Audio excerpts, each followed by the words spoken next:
దేవునికి స్తోత్రములు. దేవుని బిడ్డలారా అంతా క్షేమంగా ఉన్నారండి.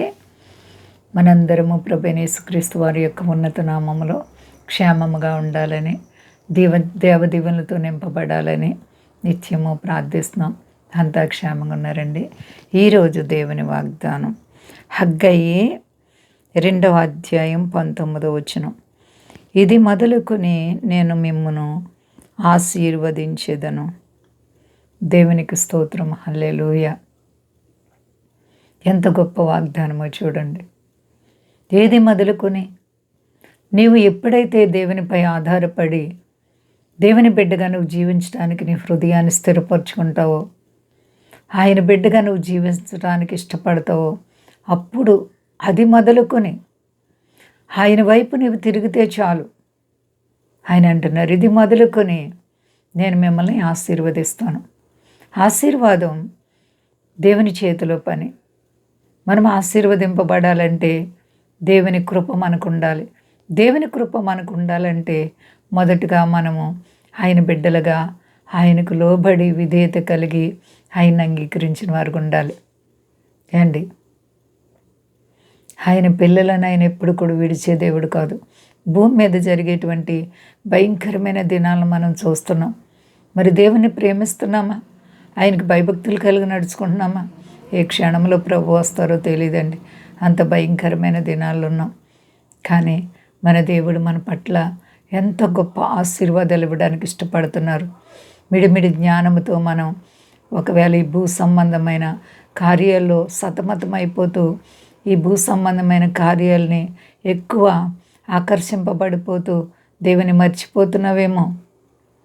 దేవుని బిడ్డ దేవుని మర్చిపోతే దేవుడు మనల్ని మర్చిపోతారు. మీరు నా వైపు తిరిగితే నేను మీ వైపు తిరుగుతానంటున్నటువంటి దేవుడు. మరి ఆయన నువ్వు ప్రేమిస్తే ఇది మొదలుకొని నిత్యము కూడా ఆయన్ని ఆశీర్వదిస్తారు. అబ్రహాముని దేవుడు ఎంతగా ప్రేమించారు. అబ్రహాముని దేవుడు ఆశీర్వదించారు.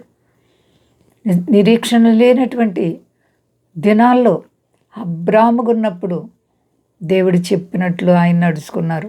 నీవిదిగో నా మాట విని నేను నీకు చూపించే దేశానికి వెళ్ళిపోమంటే ఏ దేశం వెళ్ళని దేవా అని కూడా అడగకుండా తల వంచుకొని ఆయనకి దేవుడంటే తెలియదు అయినప్పటికీ కూడా దేవుని పిలుపుకు లోబడి వెంటనే ఆయన మాట వినినప్పుడు ఆయన ఆశీర్వదింపబడ్డారు. మరి నీవు దేవుని మాట వింటున్నావా? దేవుని బిడ్డగా జీవిస్తున్నావా?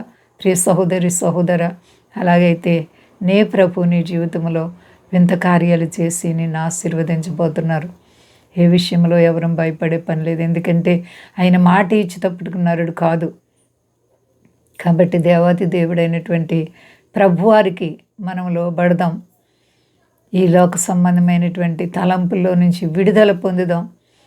మనం ఈ లోకాన్ని జయించాలని ప్రభుని క్రీస్తు వారు మాట్లాడుతున్నారు. ఆయన లోకాన్ని జయించారు, మనము కూడా జయించాలి మన విశ్వాసము ద్వారా, మన ఆత్మీయ జీవితం ద్వారా. కాబట్టి అందరము కూడా చక్కగా దైవాశీర్వాదాలు పొందడానికి విశ్వాసాన్ని బలపరుచుకుందాం. అంతా క్షేమంగా ఉన్నారండి. ప్రార్థించుకుందాం. ప్రేమ నమ్మకమైన మా తండ్రి, గొప్ప దేవా, నీ ప్రేమకు అంతము లేదు. అవును ప్రభా, నీవు మమ్మల్ని ఆశీర్వదించడానికి ఇష్టపడుచున్న దేవుడవు. నీపై మేము ఆధారపడితే మమ్మల్ని విడిచే దేవుడు కాదు.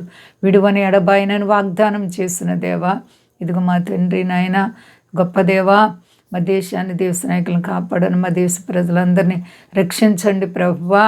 సర్వ ప్రపంచాన్ని చల్లగా కాపాడండి. మీ దాసులను కాపాడండి.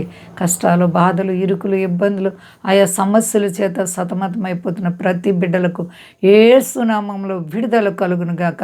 నీ నామం గొప్ప చేసుకునైనా కడవరి దినాలు, దుర్దినాలు ఉన్నాం, మంచి దినాలు ఉన్నాం.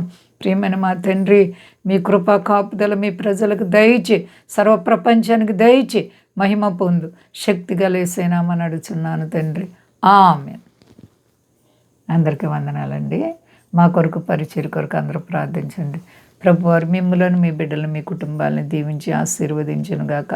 ఆమేన్.